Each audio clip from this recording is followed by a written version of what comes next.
Bonjour à toutes et à tous et bienvenue pour ce nouvel épisode de l'Instant Sportif, votre podcast qui va parler de toute l'actualité sportive. Thierry Smart, Pierre-Olivier Deschênes, vous nous connaissez, toujours les mêmes animateurs bien sûr. Cette semaine, on va revenir sur la première semaine complète des Jeux olympiques d'hiver de Milano Cortina. La semaine dernière, lorsqu'on s'était quitté, le Canada avait seulement remporté 3 médailles. En tout cas, seulement remporté. Il en avait remporté 3. Je rappelle, Valérie Maltais avait remporté le bronze aux 3000 mètres en patinage longue piste. Après, on avait eu une autre médaille de bronze pour Megan Oldham en slopestyle, en ski acrobatique et une médaille d'argent lors du relais mixte en patinage de vitesse courte piste. Depuis lors, on a eu plusieurs autres médailles. On est maintenant rendu à 11, ce qui nous place quand même toujours hors du top 10 au niveau du plus grand nombre de médailles avec les Jeux olympiques. C'est sûr, il nous reste encore techniquement, là, présentement, on enregistre cet épisode au lundi 16 février. Donc, les Jeux olympiques finissent le 22. Il reste environ un petit peu moins d'une semaine d'activité. Il y a des médailles qui vont se donner jusqu'à la dernière journée de compétition. Donc, on a encore des chances de gagner plus de médailles. Mais, P.O., je ne sais pas si tu es d'accord avec moi, mais lors de l'épisode de preview des Olympiques, j'avais parlé du fait que je m'attendais peut-être à un 25-26 médailles. Puis j'ai un peu de difficulté à croire qu'on va se rendre à ce chiffre-là, malheureusement. À moins d'un miracle, mais en tout cas, je sais pas si tu es d'accord avec moi aussi, là. Ben, je trouve Mais, qu'on a été très décevant, surtout en côté patinage de vitesse. Je trouve qu'il y aurait eu plusieurs athlètes qui auraient pu en avoir, comme Dan Ginu ouais. il était prévu pour avoir au moins une ou deux. Il y a quelques médailles qui ont été perdues là. Sinon, on est un peu en retard, mais ça va s'en revenir. Surtout au hockey, on devrait en avoir deux. Il y en a une qui est déjà sûre, on sait juste pas si c'est or ou argent pour les filles, puis les gars devraient aussi en avoir une. Donc, c'est décevant, mais au moins, là, on a eu deux médailles d'or dans les derniers jours, que ça, déjà, ça aide beaucoup, là. On va revenir plus tard parce que il y a certaines. Il y a des courses, oui, il y a Chouk, mais il y a d'autres courses, je trouve que c'est pas vraiment de sa faute. On va commencer avec avec la quatrième médaille qu'on a obtenue, une médaille de bronze en patinage artistique. C'était notre première depuis 2018. 2018, ça va être une grosse année en patinage artistique pour le Canada à Pyeongchang. On avait remporté l'or lors de l'équipe, dans l'épreuve par équipe. On avait remporté également l'or avec Tessa Virtue et Scott Moyer. Puis également, il y avait un autre couple qui avait remporté le bronze. Et là, notre première médaille depuis 2018 avec Piper Gillies et Paul Poirier qui ont remporté le bronze dans la danse sur glace. Pour vrai, pour avoir écouté la performance en direct, c'était sincèrement magnifique. C'était incroyable la performance. Oui, techniquement, c'est juste une médaille de bronze, mais pour vrai, c'était leur première médaille olympique, c'est leur dernier jeu. Tu vois tout le travail qu'ils ont mis dans cette chorégraphie-là, la musique, les costumes, c'était magnifique. Sincèrement, j'ai été ému. Sincèrement, j'ai été ému. J'étais comme, wow, vraiment une belle performance. Puis tellement content de les voir enfin gagner une médaille olympique pour leur dernier jeu. Fait que c'était ça pour Piper Gillies et Paul Poirier. Normalement, je crois que leurs jeux sont terminés de ce côté-là. Donc, au moins, on peut finir leur carrière olympique sur une très, très bonne note. Par la suite, on a le GOAT des GOAT en ski de boss, Michael Kingsbury. On le connaît, la légende Il s'est fait voler. qui s'est faite voler. Il a gagné 2 médailles dans la dernière semaine. Je vais revenir avec sa première, une médaille d'argent lors de l'épreuve de ski de boss. Là, PO te dit qu'il s'est fait voler. Pourquoi on dit ça? C'est parce qu'en gros, lors de la finale, il a obtenu le même score que l'Américain. Non, pas l'Américain, l'Australien. Je crois que c'est Cameron Scott, si je me souviens bien. Peut-être qu'il va falloir que je vérifie le nom. PO, si tu pourrais aller Ouais. vérifier au pire. Mais en gros, c'est ça, il a obtenu le même score que lui. C'était un 83,47, un truc comme ça. Sauf que l'Australien a été genre 2 dixièmes de seconde plus rapide que lui. Donc, il a obtenu le point de ça, ce qui l'a fait passer devant Kingsbury techniquement. Pour eux, j'étais pas plus content que ça. Puis Kingsbury est en beau fusil, pour dire l'expression très québécoise, c'est en beau fusil de voir qu'il avait perdu là-dessus. Mais quand même, ça reste une médaille d'argent à ses quatrièmes jeux, une quatrième médaille coup sur coup. Il avait remporté l'argent à Sochi derrière Alexandre Bilodeau, qui avait notamment remporté l'or à Vancouver, si vous vous souvenez. Kingsbury avait remporté l'or à Pyeongchang, il avait remporté l'argent à Beijing, et là maintenant, il avait en nouveau remporté l'argent à Milano Cortina. T'as-tu trouvé le nom Ouais. du Donc, c'est skieur? l'Australien Cooper Woods, puis les deux ont fait Ah, Cooper Woods, ouais, excusez, les Cameron deux ont Scott, fait 83,71. Puis ouais. je me souviens, Kingsbury, après l'événement, il avait fait une entrevue, puis il a dit qu'il pensait que ses sauts avaient été assez compliqués, assez bien réussis pour l'emporter. Finalement, ils ont comme pris le bris d'égalité, c'est comme dans les virages de boss, tout ça. Puis qu'est-ce qui est bizarre, c'est que d'habitude, quand il y a une égalité, les deux ont l'or premièrement. C'est rare qu'ils mettent un tiebreaker. Ouais. Puis aussi, je trouve ça un peu con que c'est ça le tiebreaker. Pourquoi c'est pas la partie plus dure qui est les sauts qui vaut plus, puis... Mais bon. au moins, il s'est repris avec une autre médaille d'or après. Ah non, c'est vrai. Moi aussi, je m'attendais à ce qu'il donne l'or aux deux. C'était quand même assez bizarre. Mais oui, Cameron Scott, je suis sûr que c'est un joueur de golf. Je suis vraiment perdu à soir. Ça, c'est à cause que ça fait deux journées de suite. Je me lève à 4h du matin pour écouter du boxing. Je pense que c'est ça. C'est à cause de ça. Mais oui, Cooper Woods, bien sûr, que lui, il n'a pas eu une grosse saison en plus, mais il a pique au bon moment. Ouais. C'est ça qui était très important pour lui. Sinon, côté des Canadiens, on a eu une très belle performance aussi de Julien Viel, qui a terminé 5e ou 6e, je crois, de la finale du boss individuel. Ça a été un petit peu plus compliqué en boss parallèle. Par contre, il a été éliminé en 8e de finale. Il a chuté, une grosse chute quand même, mais il s'en est bien tiré. Julien Viel, 24 ans, il va être là, il va revenir plus fort pour les prochains JO dans les Alpes françaises dans 4 ans. Donc, très hâte de voir sa performance. Puis aussi, Elliott Vaillancourt qui a bien fait également du côté canadien. C'était tout de ce côté-là. Mais là, tu as parlé du fait qu'il va revenir, celui-là, pour les prochains Olympiques. Du côté de Kingsbury, lui a annoncé que c'était ses derniers jeux de son côté. En même temps, à 33 ans, tu sais. En plus, il y a des enfants. Moi, j'ai jamais maintenant. vu à 37 ans quelqu'un performer là-dedans. Je suis pas un expert de ski de boss, mais pareil. Puis de toute façon, je pense qu'il a tout fait. Là. Ben oui. Il a tout fait. Il a au-dessus de 100 victoires genre en Coupe du Monde ou un truc comme ça. Puis justement, Kingsbury, je vais revenir parce que c'est lui qui a remporté notre première médaille d'or. On a dû attendre au 10e jour, au 9e jour de compétition. C'était la plus grosse attente pour l'équipe canadienne aux JO d'hiver depuis ceux de Lillehammer en 1994, où on en avait seulement remporté une. Toutefois, en tout, je pense qu'on avait remporté 8 dans toutes les JO. Fait que, écoute, ça reste une amélioration. Mais donc, il a remporté la première médaille d'or du Canada en boss parallèle. Donc, en gros, le truc qui est quand même assez drôle, c'est que Kingsbury, dans cette épreuve-là, il n'a pas eu vraiment nécessairement avoir eu besoin comme d'aller super vite ou prendre des risques. Les autres à côté de lui faisaient toujours des gaffes et tombaient. Donc, vraiment, ils ont eu peur de lui. Il a affronté son grand rival Ikuma, je crois, en finale. Je me souviens plus de son nom de famille, c'est terrible.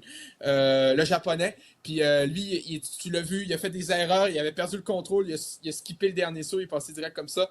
Donc, a gagné l'or là-dessus. Donc, Kingsbury va avoir conclu sa carrière olympique avec 5 médailles, 2 médailles d'or, 3 médailles d'argent. Une super belle carrière pour Michael Kingsbury, qui conclut de très belle façon sa carrière olympique et ses JO.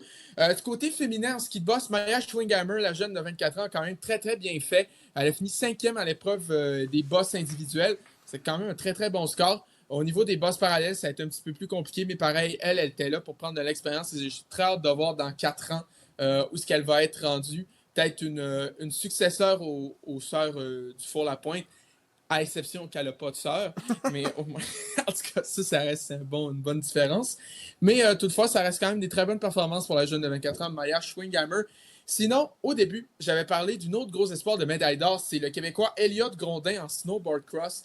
On se souvient, il avait remporté l'argent à Beijing. Eh bien, il a remporté l'argent de nouveau. Ça s'est joué par 3 centièmes de seconde. Ça s'est joué à ça. Mais malheureusement, s'incline en finale, va chercher une médaille d'argent. Ça reste quand même sa deuxième meilleure médaille d'argent, puis il a 24 ans. Donc, il va être probablement là dans 4 ans aussi. Il y avait un doute de 40 ans au-dessus, un Américain. Là. Donc, j'ai pas de doute de croire qu'Elliott Grondin, si tout va bien, va être là dans 4 ans aussi. Puis ça reste un petit peu frustrant pour lui, mais pareil, une très bonne performance pour Elliott Grondin. Très satisfait, je pense, de sa médaille d'argent aussi. Sinon, en passage de vitesse courte piste, on a Courtney Sarro. C'est ses premiers jeux. Elle a très très bien fait. Elle a remporté l'argent lors de l'épreuve du relais mixte. Elle a remporté 2 autres médailles depuis. Tout d'abord, en 500 mètres, elle a remporté la médaille de bronze après un super beau dernier tour où elle a remonté, elle a donné tout ce qu'elle voulait, puis tout ce qu'elle pouvait, puis elle a gagné le bronze. C'est sûr qu'elle partait comme première, donc c'était un peu... Je sais pas si elle était tant déçue que ça. Moi, j'avoue, j'étais comme, c'est un peu dommage. Peut-être qu'elle aurait pu aller chercher mieux, mais ça reste sa première médaille olympique individuelle, puis ça aussi, c'est très important. Puis Courtney Sarro, elle a remporté une autre médaille aujourd'hui. Plus tôt ce matin, elle a remporté la médaille d'argent au 1000 mètres. Ça a été très, très serré. Toutefois, la néerlandaise qui était un petit peu trop forte, mais quand même une très, très belle course pour Courtney Sarro. Puis il faut que je parle d'elle aussi lors des qualifications du relais féminin. Je crois que c'est le 3000 mètres. Comment elle a sauvé l'équipe canadienne à elle tout seule en faisant sa remontée dans le dernier tour pour passer deuxième et assurer une qualification au Canada. Parce que sincèrement, sinon on se faisait éliminer. Donc, Courtney Sarro, des très, très gros Jeux olympiques pour la jeune Canadienne. Sinon, au patinage de vitesse longue piste, il y a 4 ans, Laurent Dubreuil, lui qui avait fini 4e à l'épreuve du 500 mètres, c'est un peu son épreuve de prédilection de peu. Il avait perdu de peu la médaille. il est allé chercher un record olympique qui a ensuite été explosé 2 fois 5 minutes après par 2 gars bien trop forts. Mais pareil, Laurent Dubreuil qui est allé chercher sa 2e médaille olympique en carrière, une médaille de bronze aux 500 mètres. Il était vraiment très, très heureux. Ce qu'il disait en entrevue, il fait oui, j'avais une médaille d'argent au 1000 mètres à Beijing, mais ma distance de prédilection, c'est pas le 1000 mètres, c'est le 500 mètres. Donc, je suis un peu déçu de ne pas en avoir. Maintenant, il a une médaille olympique aux 500 mètres, donc il est très heureux là aussi. Puis lui, c'est ses derniers Jeux olympiques aussi en tant que tel. Donc, il va pouvoir finir sa carrière olympique sur une bonne note, Laurent Dubreuil. Puis sinon, une dernière médaille, la dernière médaille qu'on a obtenue, c'est Megan Oldham. J'en ai parlé la semaine dernière. Elle a gagné le bronze en slopestyle. Elle était classée comme une des favorites pour remporter l'épreuve du Big Air en ski acrobatique et elle n'a pas manqué à la règle de remporter la médaille d'or, sa première en carrière et sa 2e des Jeux olympiques. Une super belle médaille pour Megan Oldham qui connaît des très très gros Jeux olympiques. C'est pas ses premiers. Elle était là à Beijing il y a 4 ans. Elle avait fini 4e du Big Air à 20 ans. Donc là, à 24 ans, elle va remporter l'or. Il va falloir la surveiller aussi dans 4 ans. Elle va être encore très, très forte. Elle qui a devancé notamment une des prodiges du ski acrobatique, la chinoise Aileen Gu, qui a fini très, très proche derrière elle. Mais toutefois, une belle médaille d'or pour Megan Oldham. Puis également Naomi Ernest, qui est quand même bien fait dans les circonstances, mais malheureusement, elle n'est pas allée chercher un podium. Mais elle est encore plus jeune, elle a 21 ans. Donc, elle aussi, elle va être à surveiller dans les prochaines années. Maintenant, on peut parler aussi, on peut y aller avec le tournoi de hockey en tant que tel. Ben, juste avant le tournoi de hockey féminin. La semaine dernière, on avait parlé des 2 premiers matchs de l'équipe, les 3 premiers matchs de l'équipe féminine de hockey. Les filles qui avaient remporté 4-0 contre la Suisse lors de leur premier match. Après, elles avaient remporté leur 2e match, c'était 5-0. Je me souviens juste plus c'était contre qui. Puis je sais pas si tu t'en souviens. Ben, je sais que le 3e, c'était contre les États-Unis. Ouais, ça a moins bien été. C'était-tu la Tchéquie? Ça se peut-tu? Je vais aller vérifier. J'essaie de me souvenir. C'est terrible. J'ai pas de mémoire. Mais je crois que c'était la Tchéquie. Les Canadiennes avaient remporté 5-0, puis après, c'était fait totalement laver par les Américaines. Ont terminé leur tournoi préliminaire avec une belle performance de 5-0, victoire contre la Finlande. Ont affronté les Allemands dans le quart de finale, victoire de 5-1, qui n'a pas été trop dur. On rejoint à nouveau les Suisses pour les demi-finales. Puis les Canadiennes l'ont emporté, toutefois par le score de 2-1. Donc, moi, je me dis, d'un certain côté, j'ai l'impression que le hockey féminin s'est vraiment beaucoup rapproché depuis le dernier cycle olympique. Je rappelle que lors du dernier cycle olympique, en tournoi préliminaire, les Canadiennes avaient battu les Finlandaises 11-1. Puis après, en quart de finale, ils avaient battu les Suédois genre 12-0, un truc comme ça. Puis là, même les Américaines, qui sont les ultra favorites, ont battu les Suédois 5-0 en demi-finale. Donc, je pense vraiment que le hockey féminin, Ouais, c'est contre la le Tchéquie. niveau. C'était contre la Tchéquie. Le niveau s'est vraiment rapproché dans le dernier cycle olympique, puis c'est une bonne nouvelle. Sauf que les Canadiens ont vraiment passé proche contre les Suisses. Une petite victoire de 2-1. Mais moi, j'ai regardé le vraiment... match, puis c'est vraiment juste à cause de la gardienne suisse. Ouais, la gardienne a vraiment gardé les Suisses dans le match. J'ai pareil, beaucoup de tirs au but. Puis j'ai écouté un peu l'avis des analystes de Radio-Canada à la fin du match, notamment Martin Leclerc, qui disait un truc très intéressant. C'est en 2 matchs contre la Suisse, t'as tiré au-dessus de 100 fois, mais t'as scoré juste 6 fois. Ça, c'est pas super. Tu sais, à un moment donné, les gardiennes, oui, ils ont été excellentes, les 2 gardiennes suisses qui ont affronté le Canada, mais à un moment donné, il y a un petit manque d'opportunisme puis de finition du jeu du côté de l'équipe canadienne qui est quand même visible. Puis, sincèrement, voir la performance d'aujourd'hui en demi-finale, je vois pas dans quel scénario l'équipe canadienne va battre les Américaines en finale. Sincèrement, je vois pas dans aucun scénario. Puis, je sais pas, je pense que ça doit être pareil pour toi aussi. Il faudrait un Mais... miracle, vraiment. Puis, Ouais. juste pour dire, dans la demi-finale, encore la même personne qu'on peut s'attendre, Captain Clutch, qui marque les 2 buts. Pour elle, c'est incroyable comment elle a tout le temps les moments importants. C'est elle qui a les 2 buts pour cette victoire-là en demi. Là, elle va être en finale. Ça m'étonnerait qu'elle fasse un but gagnant, un autre Golden Goal ou quelque chose comme ça. Parce que comme on l'a vu dans le match États-Unis-Canada, c'est même pas dans le même niveau. On s'est fait manger. Puis comme tu l'as dit, oui, ok, on a tiré beaucoup contre la Suisse. Mais c'est quand même c'est juste 2-1. On aurait pu perdre ce match-là. Puis je pense pas qu'on va battre les États-Unis. Il faudrait un miracle. Parce que le match qu'on a joué contre elle, on n'avait pas Marie-Philippe Poulain. Je sais que c'est pas elle qui va faire l'équipe au complet. Mais c'est sûr que ça va aider. Mais si j'avais à mettre un 2, je le mettrais ces États-Unis. Là. Effectivement. Puis Marie-Philippe Poulin, ce qui est à parler, c'est qu'elle a battu le record, elle a égalé lors du match contre l'Allemagne, qui signifiait son retour après sa blessure. Mais elle a battu aujourd'hui avec ses 2 buts. Elle a battu le record qui appartenait avant à une autre Canadienne, Hayley Wagenizer, pour le plus de buts en carrière dans les tournois olympiques. Je crois qu'elle est rendue à 20 maintenant grâce à ses 2 buts aujourd'hui. Donc, un gros résultat pour Marie-Philippe Poulin. Mais ouais, c'est ça. Donc, pour la finale contre les États-Unis qui va être dans quelques jours, ça risque d'être assez compliqué. Puis je mettrai un petit 2 sur les Américaines, malheureusement. Mais on sait jamais. On sait jamais. Mais je trouve pareil que ça va être très compliqué. Puis justement, pourquoi au niveau des médailles, on en a une 12e assurée depuis que les Canadiennes font la finale. On sait juste pas si ça va être une médaille d'or ou une médaille d'argent. Mais on est assuré au minimum d'avoir 12 médailles dans le pire des cas. Puis il reste encore plein de compétitions dans la prochaine semaine. Pour ce qui est maintenant du tournoi masculin, l'équipe masculine a joué les 3 matchs. Donc, les Canadiens qui affrontaient, on rappelle, les Tchèques, les Suisses et les Français. Pour vrai, c'est un crime. C'est un crime qu'on n'avait pas le droit aux joueurs de la Ligue nationale Ouais. au tournoi olympique. C'est un crime. Quand je vois que des fois on mettait le trio McDavid, McKinnon, Celebrini, là. Oh, c'était là. Ça me faisait des émotions que j'avais pas eu depuis très longtemps. T'avais Crosby comme troisième centre, genre McCarr qui se rajoutait à ça. Pour elle, c'était de la poésie, puis ça nous a vraiment manqué. Je veux pas te dire suspect envers comme, je sais pas, Kevin Poulin et Maxime Lapierre, mais comment dire qu'il y avait pas leur place là. Puis pour vrai, le Canada, ils ont fait exactement ce qu'on pensait qu'elle allait faire. 5-0 contre la Tchéquie, 5-1 contre la Suisse et 10-2 contre la France. Il y a un truc, j'aurais pas parié que c'est la France qui marquait le plus contre le Canada. Ça peut être surprenant. Aussi, j'aurais pas parié que dans un match olympique, Tom Wilson fasse un goalie out hat-trick. Contre la France, il y a eu un but, une passe, une bataille. Juste le fait qu'il soit sur l'équipe, j'aurais pas parié. Du fait qu'il marque puis qu'il y a une passe non plus, mais que surtout ils se battent quand c'est interdit, ça aussi. Donc tout ça mis ensemble, c'était plus probable que je prédise ça. Mais au moins, on a vu qu'il n'a pas été suspendu pour la suite.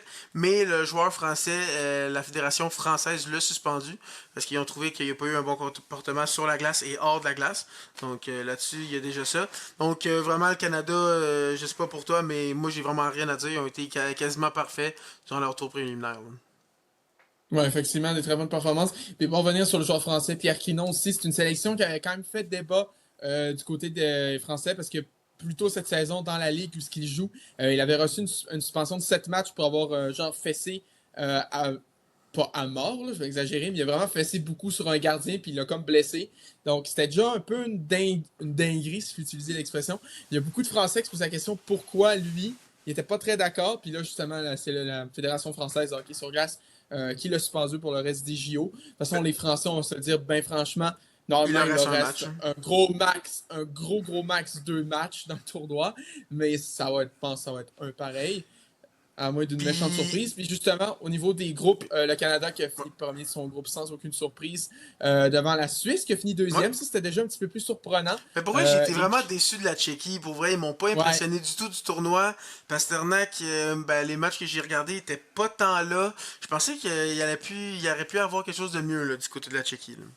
on se rappelle que les Tchéquies, lors de leur match contre la France, il y a un moment, ils perdaient. Là. Ils Ouais. perdaient 3-2. donc, ça, c'était quand même assez impressionnant. Ils ont remonté la pente après. Ils ont gagné 6-3. Mais pareil, c'était quand même assez surprenant. Puis la Suisse, qui malheureusement a perdu les services de Kevin Fiala.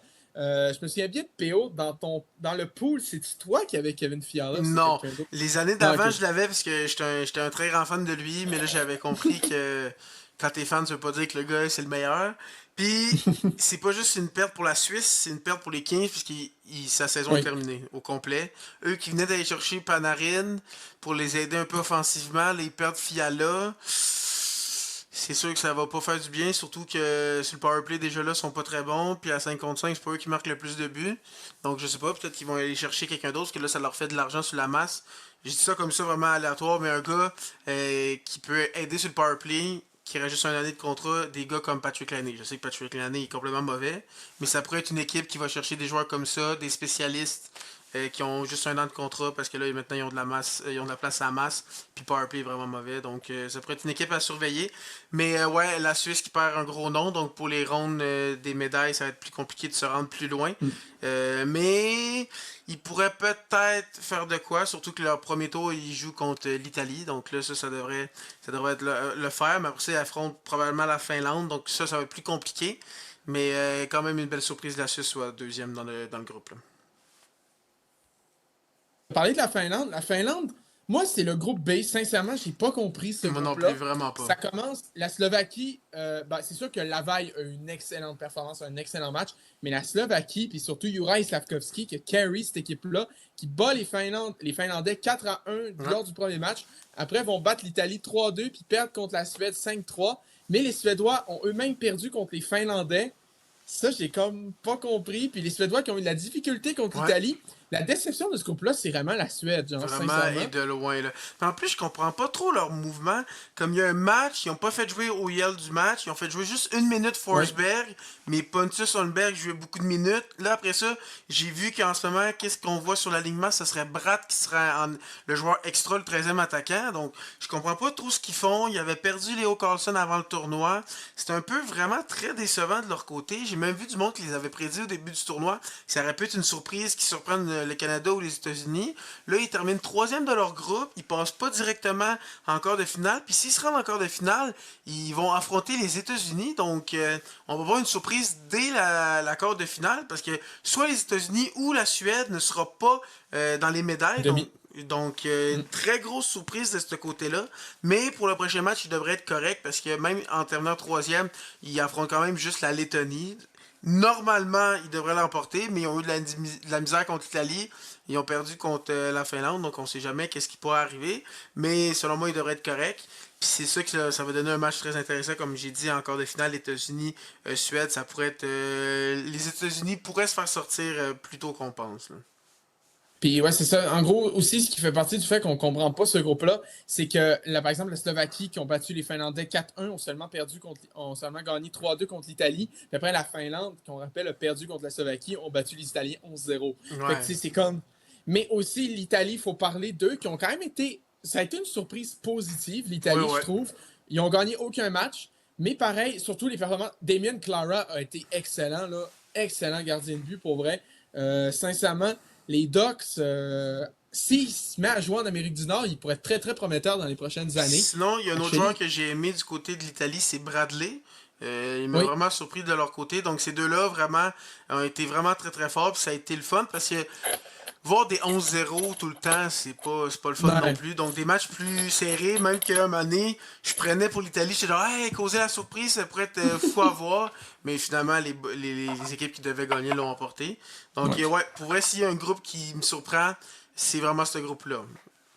Puis aussi l'Italie, juste pour te dire, Bradley, si je me souviens bien, c'est un ancien prospect des Canadiens. Ouais, il avait été Si je me repêché par les souviens. Canadiens, Ouais. mais il a finalement pas joué de match dans la Ligue nationale, mais il avait été repêché par les Canadiens. Puis sinon, dans le groupe C, les États-Unis, sans aucune surprise, qui ont terminé premier, mais je trouve pas qu'ils ont été ultra Non. satisfaisants, surtout lors de leur match contre le Danemark. Ils ont gagné 5 ou je pense qu'ils ont gagné 6-3, mais notamment le citron que Jeremy Ben, Swayman a laissé passer, ça je c'était pense pas que quelque ça va être lui chose. qui Là. va jouer dans les prochains tours. Là. Non, il t'a fait une Mike Smith lors des playoffs de 2022, si vous vous en souvenez, là, mais c'était assez intense. La Lettonie qui finit deuxième, ça c'est une belle surprise. Les Lettons qui ont surpris les Allemands. Ouais, Donc, l'Allemagne me déçoit un peu, parce que t'as des gars comme ouais, Draisaitl, Stützle, genre, il y a pas ça du côté de la Lettonie, là. vraiment pas. Il y a pas de joueurs étoiles comme ça, donc ça, c'est vraiment surprenant. Mais c'est ça qui arrive, là, l'Allemagne, ça pourrait être une équipe qui surprenne, là, comme, ils affrontent la France, ils devraient le remporter, mais les voir jouer, si le gardien français sort une performance de fou, je serais pas surpris qu'il se fasse surprendre, mais en même temps, je serais pas surpris non plus qu'il gagne ce match-là et qu'il batte la Slovaquie le tour d'après. C'est à ce point-là que je sais pas trop où me placer avec l'Allemagne. Effectivement, ça pourrait être très intéressant à surveiller. Puis tu fais bien de parler des gardiens français, parce que oui, Julien Juncker contre le Canada, ça a été rough en même temps. L'équipe de France contre le Canada, ça a été rough, là, mais sincèrement, que ce soit Antoine Keller ou Julien Juncker, les deux ont très bien joué. Puis je crois que leur troisième Neckar a été blessé malheureusement. Mais pour eux, les gardiens français qui ont bien fait. Antoine Keller, je rappelle, c'est un prospect des Capitals. Mais je pense qu'il va rester en Europe de ce côté-là. Je sais pas. Si on le voit en Amérique du Nord, tant mieux pour lui, mais pas sûr qu'il va se rendre Il y là. a peu de Mais en tout chance. cas, il a été très solide, notamment contre la Suisse. Donc, pour ce qui est des matchs qui vont permettre aux équipes de se qualifier pour les quarts de finale, ça va être Suisse contre l'Italie, le vainqueur qui va l'emporter, qui va rencontrer la Finlande après en quart de finale. Normalement, ça devrait être la Suisse qui l'emporte. Je vais avec mes prédictions, puis je pense, PO, tu vas être Ouais. d'accord avec Je moi. suis très d'accord. Deuxième match, l'Allemagne qui va affronter la France. Le vainqueur va affronter après la Slovaquie en quart de finale. Ça devrait être les Allemands qui gagnent, à moins que les Français sortent un gros lapin de leur chapeau. mais normalement, ça devrait être les Allemands au niveau de l'expérience qu'ils ont avec les joueurs LNH qu'ils ont, parce qu'avec tout le respect que j'ai pour Pierre-Edouard Bellemare et Alexandre Texier, C'est pas ça Josh fait pas le Idol, poids là. face à Draisaitl et du Stützle. Puis même les gardiens, même Grubauer, même s'il a été moyen, je trouve. C'est un gardien LNH, là, disons. Là. Ouais, c'est un gardien LNH, mettons. Suède-Lettonie, le vainqueur qui va affronter les États-Unis. Donc C'est ça. peut-être une surprise. Si les Lettons connaissent un gros match, ils sortent les Suédois pour affronter les Américains. Mais je pense quand même que les Suédois vont l'emporter, là, Ça devrait. normalement. Normalement, il devrait. Sinon, là, c'est monumental comme défaite. Là. Effectivement. Mais écoutez, on se souvient des Jeux Olympiques de Sochi, la dernière fois qu'il y avait eu un tournoi Best on Best aux Jeux Olympiques. La Lettonie qui avait causé des misères au Canada en quart de Ça avait finale. pas fini 2-1 ou quelque Ça chose avait comme fini ça. 2-1, donc ça avait vraiment été serré. Les Lettons, notamment, qui avaient pu connaître, qui avaient pu compter sur une excellente performance de leur gardien à l'époque, Kristers Ouais. Gudlevskis, qui était prospect du Lightning de Tampa Bay. Si vous voulez savoir, Kristers Gudlevskis est avec l'équipe lettonne présentement, c'est le troisième gardien, derrière Silovs et Merzlikins.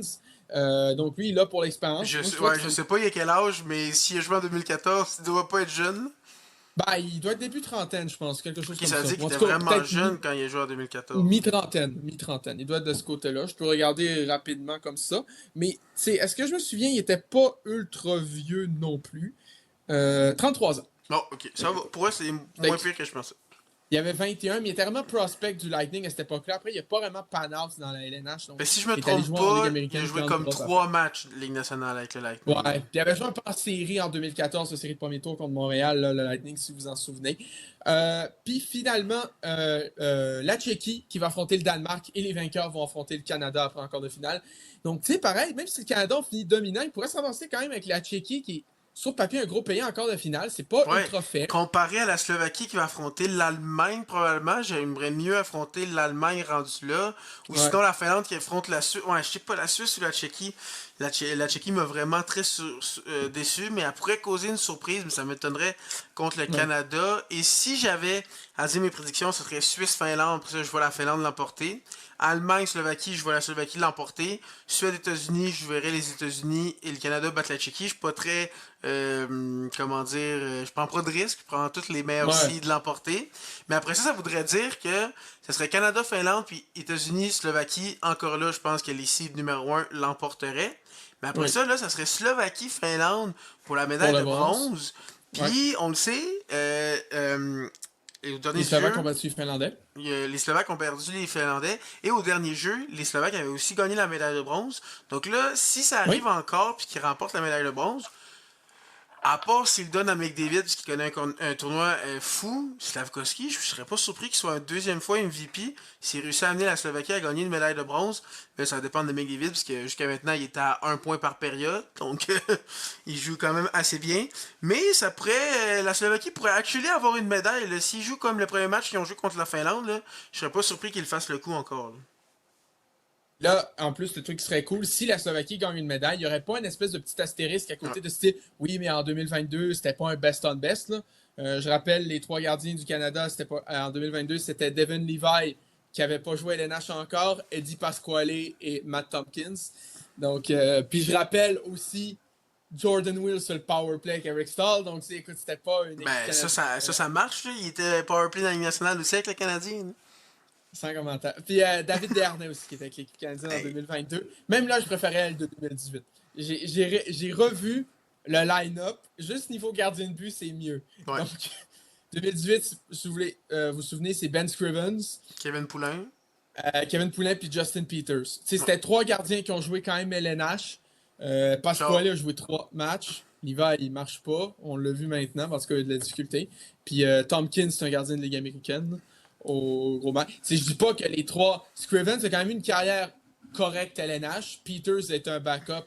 Puis pareil pour Kevin Poulin. Mais Kevin Poulin, Ligue américaine, était très très solide. Puis pareil, au niveau de l'équipe, là, je checkais, c'est du Wojtek Wolski, du Chris Kelly, du Gilbert Brûlé, du Maxime Lapierre. Oui, ça vaut pas McDavid, mais c'était quand même assez solide, relativement pour le calibre du tournoi. C'est juste qu'on a perdu contre les Allemands en demi-finale, puis ça, c'était surprenant. Ça, c'était surprenant, mais en même temps, Ouais. je pense qu'en finale, on n'aurait pas eu grand chance. Contre les Russes, ouais, non, cette année-là, les Russes en 2018, ils avaient notamment Kirill Kaprizov et Pavel Datsyuk sur leur équipe, donc ouais, ça va. Donc oui, Kirill Kaprizov est champion olympique. C'est juste qu'il a été avant qu'il arrive dans la LNH. On l'oublie un peu, mais oui, il a été Ouais, parce champion que ça a olympique. pris une couple d'années avant qu'il Oui, s'établisse, puis il s'établit tout de suite. Là. La deuxième saison, je pense qu'il a fait pace de 100 points. Donc, il s'est établi tout de suite. Mais ici, on pense Kaprizov, il est rentré vraiment plus tard, mais il a été drafté en même temps que McDavid, Eichel, tout ça. Là. oui. Puis Marner aussi Ouais. cette année-là, je me Puis souviens bien, Rantanen, Rantanen, Chabot, Dylan Kyle Strome, Connor, Chabot, ouais. Kyle Connor. Werenski. Ce draft-là, là, lui, il est là. Non, non, le draft stack. Le 2003 des années 2010, en Ouais. 2015.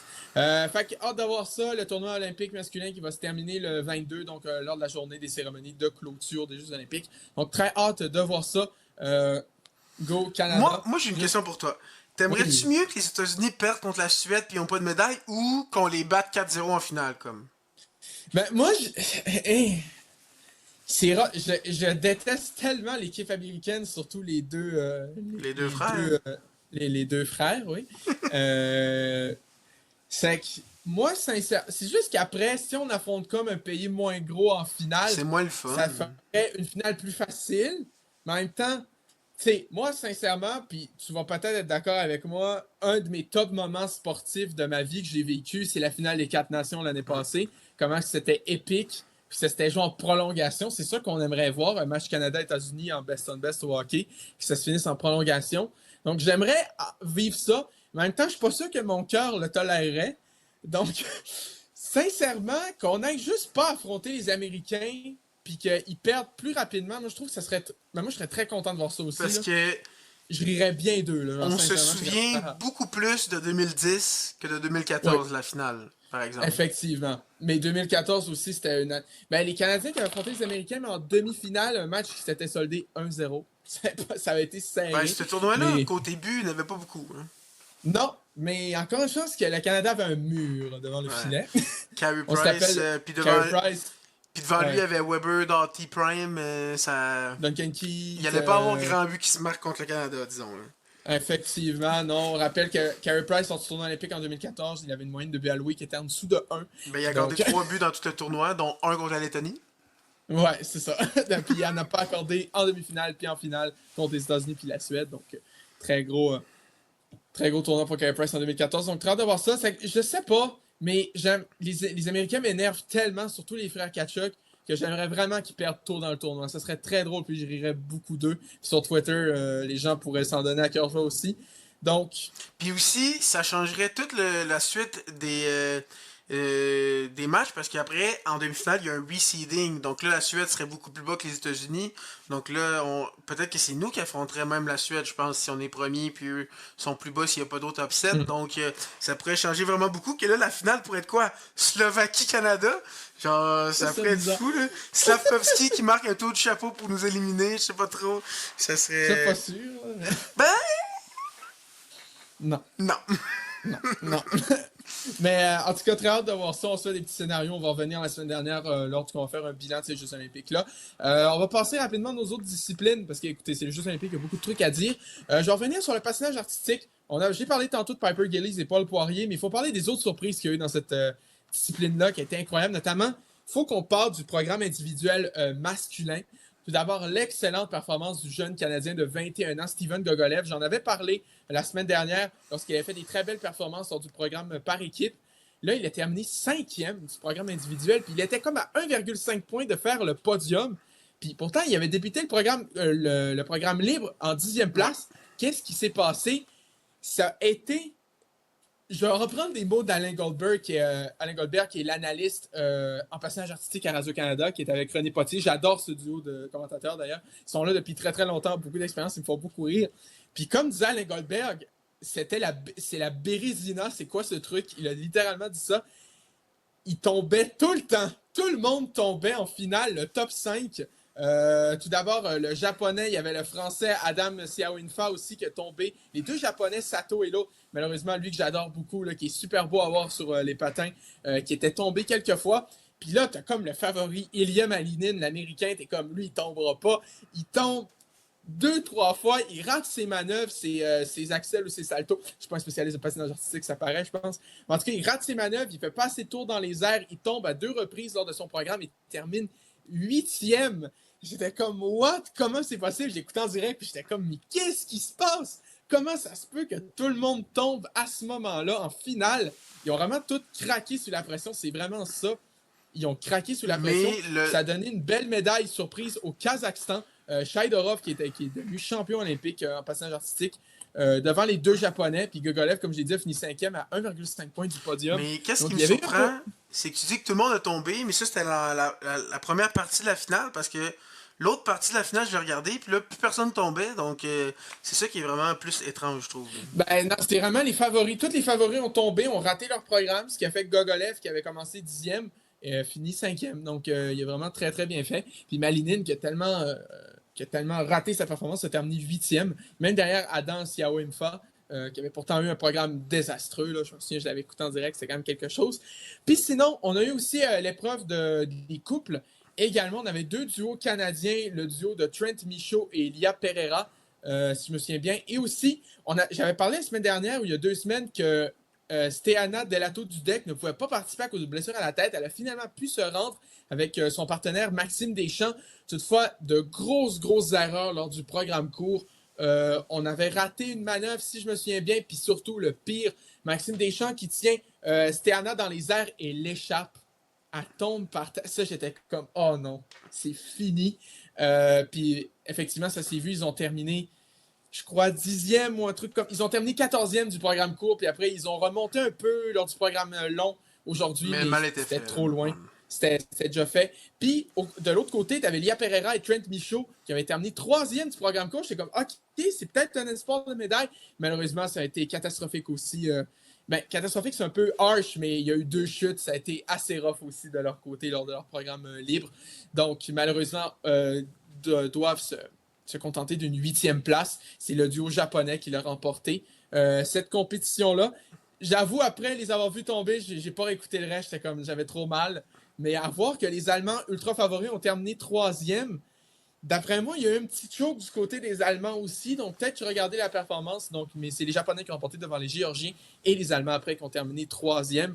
Donc, c'était tout de ce côté-là. Donc, c'est juste que c'était pas le duo qu'on s'attendait à ce qu'ils se rendent le plus loin. Mais pareil, ça reste une belle performance pour les deux duos canadiens en tant que tel. Il va juste falloir quelques trucs à travailler. Sinon, aussi, patinage de vitesse, courte piste. Je vais revenir un peu sur le patinage de vitesse. On en a parlé tantôt avec les médailles de Courtney Sarrow notamment. William Danginou, on en a parlé. Il était supposé remporter plusieurs médailles. On le voyait bien placé. On n'a toujours pas remporté individuellement. Il finit 4e du 500 mètres, je crois, ou non, du 1000 mètres. Puis après, l'autre épreuve après a terminé 5e. Donc, qu'est-ce qui s'est passé? La quatrième place, ça, sincèrement, je l'ai écouté. J'ai écouté les deux. Puis, je sais pas, PO, si tu as écouté ou si tu as vu des highlights, mais en tout cas, ça, je peux dire, ça a été un choke. Il était premier toute la course jusqu'au dernier tour. Jusqu'au dernier tour, a vraiment perdu. Il a perdu du rythme, il a ralenti. Comme un moteur alpine, manque de puissance. Et après, il va terminer 4e. Ça, c'était vraiment décevant. Mais comme il s'est très bien fait dépasser par le premier, mais après ça, j'ai comme l'impression qu'il a perdu un peu d'énergie, mais après ça, il a comme été pris un peu dans le moton, parce qu'ils ont vraiment tout fini très très proche. Comme il n'a pas pu reprendre sa vitesse qu'il avait perdue, puis ça fait qu'il a terminé 4e, c'est vraiment décevant parce que il menait cette course-là, puis quand il s'est fait dépasser, je me suis dit, ok, il va finir 2e. Donc très très décevant de ce côté-là, même pas de médaille. Donc, ok, oui, t'es premier, tu descends 3, ça aurait été correct, au moins il y aurait une médaille, mais là, 4e. Puis là, il nous a dit qu'elle allait se reprendre. On sait que dans la 500 mètres, il est quand même très très bon. Et comme tu l'as dit, il est terminé 5e, mais ça, je vais te laisser expliquer pourquoi il est arrivé 5e. Patinage de vitesse courte piste. Je sais pas si je l'ai dit dans un épisode la semaine dernière ou il y a 2 semaines, mais comme ma mère l'appelle, c'est un roller derby sur glace. Ça joue beaucoup du coude, ça joue cochon des fois, il y a des pénalités, ça tombe souvent. Il y a une américaine, Santos Griswold, genre je crois qu'il y a une course, ils ont repris le départ 3 fois parce qu'elle tombait à chaque fois. J'étais comme yo big, arrête de me troll à un moment donné. En tout cas, elle n'a pas capable de tenir sur ses patins. Puis lors du relais par équipe féminin, elle a tombé aussi dès le premier tour, ce qui a sorti direct l'équipe américaine. Mais lors de la deuxième course, il faisait partie de la finale avec Steven Dubois. Steven Dubois qui avait été repêché à cause d'un move, justement, un cochon en demi-finale d'un autre participant. Sauf qu'il y a tellement eu de personnes qui ont obtenu des laissez-passer en finale à cause de chutes ou de trucs comme ça, qu'on s'est ramassé à une finale à 9 sur une patinoire comme ça, là, qui a une longueur de 100 mètres, c'est énorme, là, 9. Là. Puis en gros, Steven Dubois a chuté. Puis Dancinu a été plaqué à 2 reprises par un Coréen, ou en tout cas un Coréen qui l'a sorti totalement, puis le temps de remonter à terminer 5e. Autant je suis d'accord que la première course, il y a un peu de choke. La deuxième, c'était pas de sa faute. C'est le Coréen qui a fait une manœuvre absolument stupide, sincèrement. Là.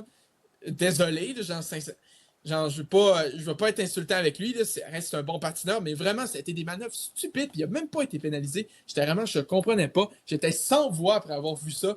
C'est ça un peu, c'est pour ça que ma mère, elle aime pas trop le patinage de vitesse contre piste. Puis je comprends pourquoi des gens aiment pas trop ça, c'est parce que ça joue tellement cochon que des fois, En même tu vas temps, avoir une super 9 sur belle la course, piste, il y a là. un gars qui tente un move débile, puis que tu te ramasses, tu tombes, puis c'est pas de ta faute, puis dans ce temps-là, ben, tu perds une médaille, surtout si c'est en finale. Après, genre, si t'es en demi ou encore, tu peux prier sur le fait que le gars il pogne une pénalité puis que tu te fasses advanced. Mais en finale, oublie ça. Là, même si tu fais que le gars il fait une manœuvre débile, tu perds une médaille pareil. Tu peux pas faire grand-chose. Donc, écoute, c'était ça très, très décevant. Toutefois, on a eu des vagues de qualification pour... en gros, les 2 compétitions que ça m'a bien été dans le genou, c'était le 1000 mètres et le 1500 mètres. Là, on a eu les vagues de qualification pour le 500 mètres ce matin, un terminé premier de sa vague. Ce qui était assez drôle. Lui qui a gagné les 2 autres d'Angenu, puis lui qui a gagné les 2 autres médailles d'or lors du 1500 et du 1000 mètres, le néerlandais Jens van het Wout. Les deux, c'était très drôle parce que leur vague de qualification, ils ont fini seuls parce que les 3 autres se sont rentrés dedans derrière eux. C'était quand même très drôle. Mais les 3 Canadiens qui participent sont passés en quart de finale. Donc William D'Angenu, Steven Dubois et Maxime Lahoun. Donc ça va être à surveiller. Puis du côté des filles aussi, on a des courses qui vont être à surveiller. Je l'ai dit ce matin, Courtney Sarrow qui a remporté la médaille d'argent au 1000 mètres. Il va rester d'autres courses au niveau féminin, le 1500 mètres, je crois. Puis également, il y a le relais féminin qui va rester au 3000 mètres, le relais masculin. 5000 mètres, les Canadiens, justement, qui sont qualifiés pour les demi-finales ou pour la finale, je crois, même, qui sont qualifiés, l'équipe masculine. Donc ça va être à surveiller. Très, très hâte de voir ça. Ça va se jouer dans les prochains jours. Un commentaire à donner sur le patinage de vitesse, les Néerlandais, là, que ce soit féminin ou masculin, Oui. là, impressionnant comment ils sont vraiment très forts. Là.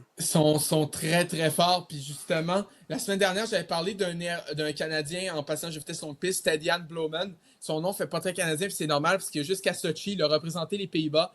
Dans sa carrière, il a représenté les Pays-Bas avant de représenter le Canada. Les Néerlandais, le patinage de vitesse, c'est quelque chose. C'est un amour fou, là. Sincèrement, ils sont très, très forts. Puis tu vois dans les gradins, c'est orange partout. Ouais, t'as l'impression d'être de un Grand Prix des Pays-Bas. C'est ça, t'as l'impression de voir des fans de Max Verstappen partout. Donc, pour les fans de F1, là. Mais en tout cas, non, ils sont très, très forts en patinage de vitesse. Que ce soit longue piste ou courte piste. Donc, les Pays-Bas, toujours un pays intéressant à voir. Sinon, je vais parler un peu de ski de fond. Parce qu'on a eu quand même des performances très, très intéressantes dans la dernière semaine. D'abord, lors de la course de 10 km féminin, Alison Mackie, 20 ans, qui termine 8e. Ça, c'était vraiment inattendu. Elle s'est vraiment surpassée en tant que telle. Je suis vraiment surpris de voir sa performance. Puis du côté masculin, Tom Stephen, je crois, qui a fini 9e. Donc, vraiment une très, très belle performance pour lui aussi. Puis, au niveau du relais masculin, l'équipe canadienne qui a terminé au 5e rang à une vingtaine de secondes du podium. Donc, vraiment, est-ce qu'on a un beau potentiel en ski de fond dans les prochaines années au niveau canadien? Ça pourrait être très, très intéressant à voir parce que la plupart des Canadiens sont très, très jeunes. J'ai parlé d'Alison Mackie, mais Tom Stephen, je crois, il est quand même assez jeune. Xavier McKeever aussi. Donc, ça va être très intéressant à suivre dans les prochaines années.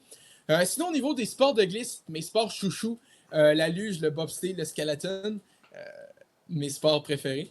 Au niveau de la luge, c'est terminé. Il fallait pas s'attendre à une médaille, puis je m'en attendais pas nécessairement. Au niveau de la luge, je veux juste parler de la performance de l'équipe masculine au relais. Non pas au relais, mais en luge double, qui ont terminé 10e sur 17. C'est actually pas si pire, je m'attendais à pire que ça.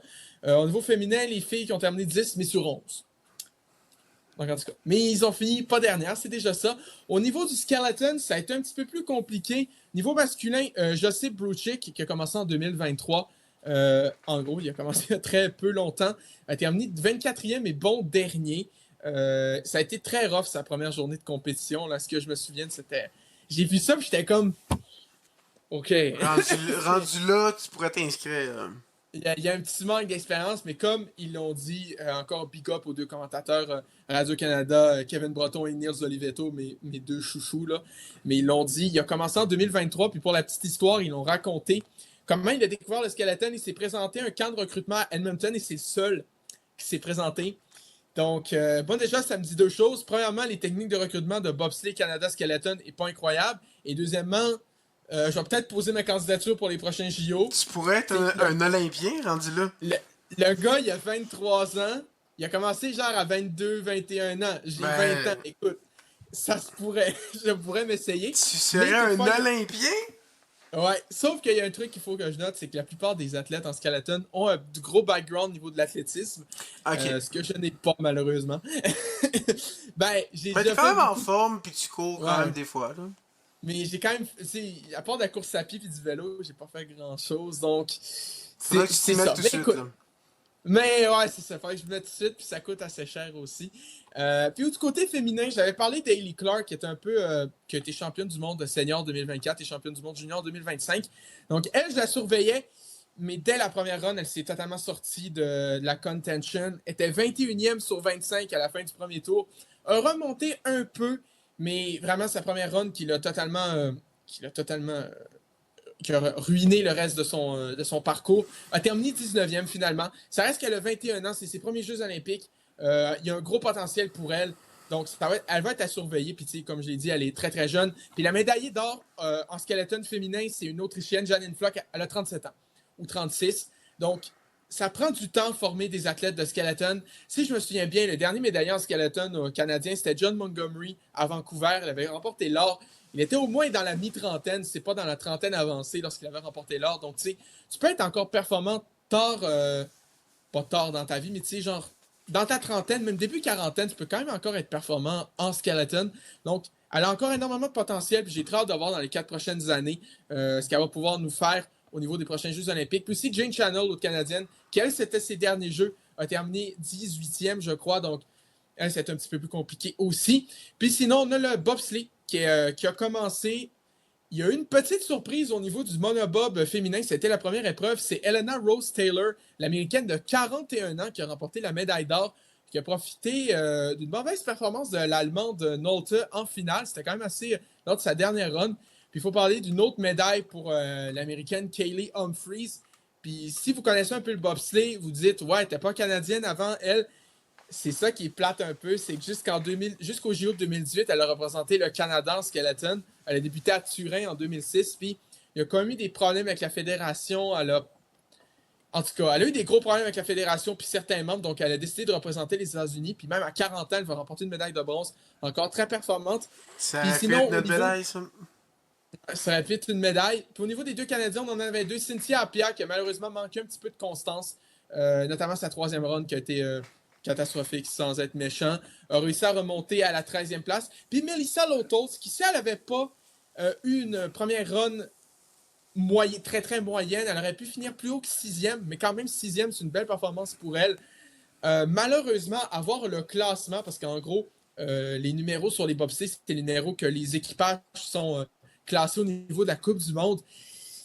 Avoir les équipages, leur niveau du classement au niveau de la Coupe du Monde, j'ai malheureusement envie de dire que les meilleures chances de médaille en bobsleigh pour le Canada, c'était en monobob. Et là, comme je l'ai dit, Melissa Lotos a terminé 6e. Avoir le classement, si on va taper une médaille en bobsleigh, ça serait une très belle surprise, mais je m'y attends malheureusement pas du tout. Comme je l'ai dit, on n'est pas à notre pic au niveau du bobsleigh. Là, on a déjà été mieux. Juste dire à Beijing, on avait remporté 2 médailles de bronze, Christine De Bruyne en monobob et Justin Cripps en bob à 4. Justin Cripps qui a pris sa retraite maintenant, qui est rendu coach pour l'équipe canadienne. Donc au moins c'est ça. Il va apporter son expérience. Mais ça reste qu'on n'est pas à notre top au niveau du bobsleigh. Mais là, il reste le bob à 2 au niveau des hommes qui va être à terminer. On a 2 équipages. Il y en a un qui est 15e, l'autre qui est 23e. Puis il faut que je parle du premier équipage. C'était eux qui étaient le mieux classés. C'est que c'était eux, je me disais, OK, c'est eux nos meilleurs espoirs de faire un bon résultat. À la fin de la première manche, ils étaient 23e sur 26. Ils étaient seulement devant, et écoute bien le nom des pays, PO, je pense que tu vas rire, ils devançaient seulement l'équipe du Brésil, de Trinidad et Tobago et de l'Israël. Ouais, je suis pas sûr qu'il y a beaucoup de neige, puis beaucoup de luge, puis de bobsleigh là-bas, là. Ils étaient derrière l'équipe de la Jamaïque Ok, vraiment. et du Liechtenstein. J'ai fait Disons que mes c'est pas notre qu'est-ce qui se force. passe? Ils sont catastrophiques, puis pour eux, ça s'est vu. Puis là, il y avait l'autre équipage canadien qui partait dernier. Je me disais, mais voyons, eux, ça va mal. Puis c'est actually eux les meilleurs. Taylor Austin, un super beau pilotage, présentement 15e après 2 manches. Ça reste 15e, on va être très loin. On n'ira pas chercher une médaille en bob à 2 chez les gars. Mais une très belle performance, Taylor Austin. Puis son pousseur, son freineur derrière, c'est Shaquille Murray Lawrence, qui est un ancien joueur de football. Donc ça aussi, au niveau de la puissance, il faut des gars puissants pour pousser le bobsleigh. Donc, quand tu es joueur de football, tu peux te reconvertir là-dedans. Donc, Marc-Antoine Decoy, si tu nous écoutes, si tu veux aider la Fédération canadienne de bobsleigh, On aurait besoin d'aide, disons, là. on aurait besoin, à moins que justement il soit trop anglophone pour toi, ça se pourrait Mais en aussi. même temps, faudrait qu'il se coupe les cheveux. Je pense pas que les longs cheveux comme lui, ça doit être Ils se mettent un efficace. casque, puis Shaquille Murray Lawrence, c'est quand même des longs cheveux. Ok, faudrait Donc, qu'ils moi, je pense attachent pas que comme ça il pose tant de faut. problème. Il Oh, oui. devrait être. Ok, c'est bon, c'est bon. Non, non, Cynthia Pierre a beaucoup de cheveux aussi, puis il pourrait. Il n'y a pas plus de problème que ça, là, donc, Bon, il sincèrement, pourrait y aller d'abord.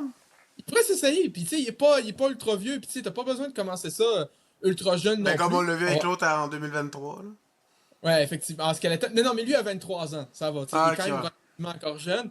Mais oui, effectivement. Le bobsleigh, ben justement, parce que je vais surveiller en bob à 2 féminin plus tard cette semaine, c'est Kelsey Mitchell, qui est championne olympique en cyclisme sur piste en 2021 à Tokyo. Elle qui a débuté le bobsleigh il y a quelques mois, je pense, il y a un an, gros max, début trentaine. Je ne vais pas m'attendre à une grosse performance de sa part, malheureusement. Mais parce qu'elle n'est pas pilote, hein. C'est elle qui freine derrière. Mais moi, j'ai très très hâte de voir ce qu'elle va pouvoir nous faire quand même. Tu sais, quand tu fais les deux Jeux olympiques, les deux types, c'est quand même assez stylé. Donc, ça va être à surveiller. Il va rester le bob à 2 masculin qui va se terminer demain. Puis sinon, plus tard dans la semaine, il va y avoir le bob à 2 féminin. Puis la dernière fin de semaine, ça va être le bob à 4 chez les hommes. Un peu trop longtemps de passer sur le sport de glisse, mais désolé, c'est des sports qui me passionnent. On va essayer de passer plus rapidement sur les autres sports. Le curling. Ah, là, il y a une controverse avec le curling, là. Ouais, une bonne controverse. Déjà, je me souviens plus si on avait parlé du tournoi de curling mixte, mais les Canadiens, Justin Décevant. Timmerman et Brett Gallant, ça n'a pas duré très très longtemps, sont fait sortir. Niveau féminin, Rachel Oman et son équipe, le match contre la Suisse, que ça menait 4-0 pour qu'ils perdent finalement 9-8, je fais comme c'est ceux qui niaisent, là, sincèrement. Ils ont vraiment mal joué, surtout le bout qui ont accordé 4 points. Ont gagné leurs 2 matchs aujourd'hui, donc ils reviennent à 3 victoires, 3 défaites, mais c'est un début quand même assez décevant de tournoi olympique pour Rachel Oman. Toutefois, au niveau des hommes, l'équipe de Brad Jacobs, après une défaite pas très convaincante contre la Suisse de 9-5, se sont très très bien repris. Maintenant, on a une fiche de 5 victoires, 1 défaite en 6 matchs, notamment aujourd'hui contre les Tchèques, ça finit 8-2. Il a pas serré, puis il y a encore plus loin que ça. Là. C'était encore plus que pas serré, là. Sincèrement. Mais oui, il y a eu une controverse, notamment, c'est sorti lors de la victoire du Canada contre la Suède. Un des joueurs suédois qui a accusé Mark Kennedy. On a vu l'altercation qui canadienne. était assez intense. Ouais, effectivement. Donc, en gros, il l'a accusé, d'après avoir lancé sa pierre, de redonner un deuxième élan en la poussant avec un de ses doigts. Puis plus tard, ils ont été accusés de ça aussi par les Suisses. Puis l'équipe féminine de Rachel Oman a également s'est vu avoir une pierre retirée lors de son match contre la Suisse à cause de ça, parce qu'on a jugé qu'elle avait repoussé sa pierre aussi avec son doigt. Puis il y a eu un échange assez houleux entre Kennedy et le joueur suédois. Et je citerai Kennedy, Go F yourself. Donc c'était. Je m'attendais pas à voir ça en curling. C'est quand même gênant que tu te fâches autant puis que t'envoies chier l'autre quand sa vidéo on le voit clairement que tu le fais, ce qu'il te dit là. Ben, moi sincèrement, les gens qui ont gueulé à la triche, en majorité, c'est des gens que c'est la première fois qu'ils écoutent du curling. Donc, est-ce que je prendrais leur opinion en compte? Non. Sincèrement, moi, je vais voir l'opinion des experts, puis je suis pas un expert en curling, je suis vraiment pas en train de me considérer en tant que tel, mais j'ai déjà écouté un peu de curling dans ma vie, puis tu sais, je trouve c'est vraiment, tu sais, oui, peut-être que c'est arrivé une fois, mais écoute, les Suédois sont pas mieux, littéralement, ils se sont fait retirer une pierre pour le même truc. Donc, Ça c'est quand même drôle. ouais, les Suédois, littéralement, c'est arrivé la même affaire. Puis les Suédois qui ont un très mauvais début, c'est les champions défendants au niveau masculin, puis ils sont une victoire, 4 défaites, je crois. Et Donc ça ça va pas très bien. très mal, leur tournoi masculin. Donc, tu sais, écoute, chialer pour finalement faire la même affaire à m'amener. Je pense que Mark Kennedy a eu les bons mots, en tout cas. Donc oui, l'équipe canadienne de Brad Jacobs, masculine, qui a un très très bon tournoi, j'ai hâte de voir ça. On s'appelle au niveau des prédictions, je me souviens que CBC avait prédit une médaille d'argent pour eux. Donc ça va être à surveiller. Puis pour l'équipe de Rachel Oman, c'est sûr qu'on n'a plus beaucoup de marge de manœuvre au niveau du tournoi préliminaire, mais pareil, on est toujours dans le coup. On peut toujours s'ajuster en tant que tel. Mais j'ai un peu plus d'espoir en l'équipe masculine qu'en l'équipe féminine. Sinon, on peut passer rapidement en snowboard. C'était la présentation des qualifications au niveau du slopestyle chez les hommes et chez les femmes. Chez les femmes, on va avoir 2 Canadiennes en finale, Laurie Blouin, ses derniers Jeux olympiques, et la jeune Juliette Pelchat aussi, qui s'est qualifiée de justesse. Mais les 2 qui sont qualifiés pour la finale, je pense pas qu'il faut s'attendre à une médaille, sincèrement. Laurie Blouin, on le sait, elle, c'est ses derniers Jeux. Elle va faire de son mieux, là. Je veux vraiment pas nier les performances de Laurie Blouin. C'est une excellente athlète. Elle a gagné l'argent à Pyeongchang. Mais tu sais, je pense qu'elle se met beaucoup moins de pression, puis c'est bien aussi. Ses derniers jeux, elle n'est plus nécessairement autant performante qu'elle a déjà été. Donc ça va se faire plaisir. Elle fait une finale, c'est déjà beau pour elle pour ses derniers jeux. Au niveau de ça. Puis au niveau des gars, on peut penser, ça peut être possible. C'était pas dans les prédictions de tout le monde, mais Mark McMorris, qui s'est quand même qualifié troisième lors des qualifications du slopestyle. Donc ça va être à surveiller. McMorris qui avait été médaillé de bronze en slopestyle à Beijing, notamment derrière Max Parrott qui avait gagné l'or, on s'en souvient. Lui qui revient justement, Mark McMorris, il avait chuté en entraînement, n'avait pas pu participer au Big Air à cause de ça. Mais là, a pu participer au slopestyle et va très très bien. Et c'est pas le seul, on a un autre Canadien qui s'est qualifié cinquième aussi. Donc ça va être très très bien du côté des deux garçons. Hâte de voir ça, la finale, je crois que c'est mercredi ou jeudi. Non, c'est mercredi. Parce que demain, mardi, c'est la finale chez les filles et mercredi, c'est la finale chez les gars. Donc, à surveiller, peut-être une médaille encore avec Mark McMorris. Ça serait sa quatrième en carrière pour ses derniers Jeux Olympiques. Ça pourrait être finir sur une très bonne note. Puis, finalement, rapidement, je peux parler un peu de ski acrobatique. On en a parlé de Michael Kingsbury. Prochainement, on va avoir le début des épreuves de saut, comme des pirouettes acrobatiques dans les airs. Je ne sais pas comment dire le nom exact. Mais on a deux Canadiens qui vont être à surveiller. Chez les gars, Mia Fontaine. Peut-être que vous avez vu des TikTok de lui. J'en vois beaucoup dans ma For You page de ce temps-ci. Mia Fontaine qui nous explique beaucoup de choses. Puis au niveau des filles, Marion Thénault qui va être à surveiller aussi. Même si au niveau du ski acrobatique et des figures, on prévoyait peut-être plus une médaille d'argent dans l'épreuve mixte par équipe, lorsqu'ils avaient remporté notamment où ce qu'on avait remporté le bronze à Beijing. Donc ça va être plus à surveiller, mais ça commence cette semaine. Donc très très hâte de voir ça. Également, au niveau du saut à ski, j'en ai rappelé plusieurs fois Alexandria Lutit, la meilleure Canadienne qui n'est pas là lors de ces JO. Abigail Strait a participé à l'épreuve du grand tremplin cette fin de semaine. Puis si elle n'avait pas raté son premier saut, elle aurait tellement pu faire mieux que 11e parce que son deuxième saut, je pense, a été un des meilleurs de la finale. Elle est passée de 26e à 11e, donc elle est passée à ça du top 10. Sincèrement, si elle n'avait pas raté son premier saut, là. Je dis pas qu'il y aurait eu une médaille nécessairement, mais pour vrai, on aurait pu passer très très poche puis faire au moins un top 5. Une épreuve qui a été dominée par les Norvégiennes, je n'ai pas compris. Je pensais que leur dada, les Norvégiens, c'était le ski de fond, le biathlon, pas nécessairement le saut à ski. Je pensais que c'était plus le truc des Slovènes. Mais en tout cas, un peu dommage pour Abigail Strait quand même, mais elle va être de retour. Elle a quand même encore juste 24 ans, je crois, donc elle va être de retour dans 4 ans aussi, certainement. Puis aussi, au niveau des gars, Mackenzie Boyd-Klaus, qui n'a pas eu une grande performance, mais lui, c'était ses 5e jeux, c'est ses derniers jeux en carrière aussi. Mackenzie Boyd-Klaus qui a joué un gros rôle dans la médaille de bronze lors de l'épreuve mixte à Beijing en saut à ski. Donc, une bonne retraite pour lui. Puis sinon, en ski, également, avoir le ski cross qui va débuter vraiment à la fin du tournoi olympique. Je pense que ça commence vendredi ou samedi. Puis Reese Oden chez les hommes, qui est un espoir de médaille pour le Canada. Beaucoup de victoires. Je pense que c'est lui qui a le record pour le plus grand nombre de victoires en ski cross en Coupe du Monde. Le record all-time, c'est lui qui l'a. Donc, écoute, des chances de médaille pour lui. Il doit pas être mauvais. Il doit pas être mauvais. Effectivement. Donc, ça va être à surveiller vers la fin de la semaine, vers la fin des JO. Puis justement, ça va être des compétitions à suivre. Il va rester beaucoup de patinage de vitesse, courte piste, comme j'ai dit, vers le relais, d'autres courses individuelles. Également, longue piste. Les filles qui ont très, très bien fait en quart de finale ont eu le meilleur temps en quart de finale, passent en demi-finale, vont affronter les Américaines qui sont les moins bien placées des 4 qui sont passées en demi. Donc, peut-être une chance de défendre leur médaille d'or acquise à Beijing lors du relais féminin en passage de vitesse longue piste, qui est composé de Isabelle Wideman, Ivani Blondin et Valérie Maltais. Donc, ça pourrait être très intéressant à suivre de ce côté-là. Puis également, le départ de masse, il va falloir surveiller Ivani Blondin. Elle a un excellent départ. Donc, ça va être à surveiller aussi. Donc, on a encore des chances d'avoir de médailles. Peut-être que ça va être compliqué d'atteindre les 26, 25, comme j'avais dit en début de JO. Mais au moins le 20. Bon, au moins le 20. Je pense que le 20, ça reste atteignable. Puis comme je l'ai dit, on a au moins 12 avec le hockey féminin. Le hockey masculin, moi, d'une catastrophe, on devrait en gagner une, normalement. Je ne vais pas m'avancer trop vite. Mais pour l'instant, ça va bien. Ouais. Donc, en tout cas, ça va être très, très intéressant à suivre pour cette dernière semaine d'activité dans les JO de Milano Cortina. On peut maintenant passer au tennis. Au tennis, on va passer rapidement. C'est juste qu'on a eu des très, très beaux tournois de la part de Victoria Mboko et de Félix Auger-Aliassime. Victoria Mboko qui est sortie des grosses joueuses lors du tournoi du Qatar, notamment la dernière vainqueur de l'Australian Open, Elena Rybakina. Elle l'a sortie en 2 ou 3 sets. Je me souviens plus exactement. Mais ça fait que ça l'a fait monter dans le top 10 mondial. Oui. Donc, très grosse victoire de son côté. Rybakina qui était deuxième tête de série dans ce tournoi-là, qui était troisième au monde. Donc, grosse victoire de son côté. Elle continue sur sa lancée de l'année dernière.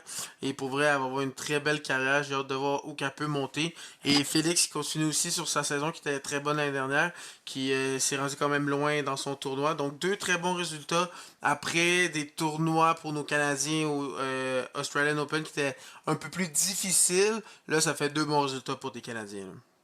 Pour Félix, difficile parce qu'Mboko, elle avait quand même eu un bon Ouais. Australian Open dans Ouais, les c'est vrai qu'elle avait circonstances. perdu contre la numéro un mondiale, là. Ouais, ça va.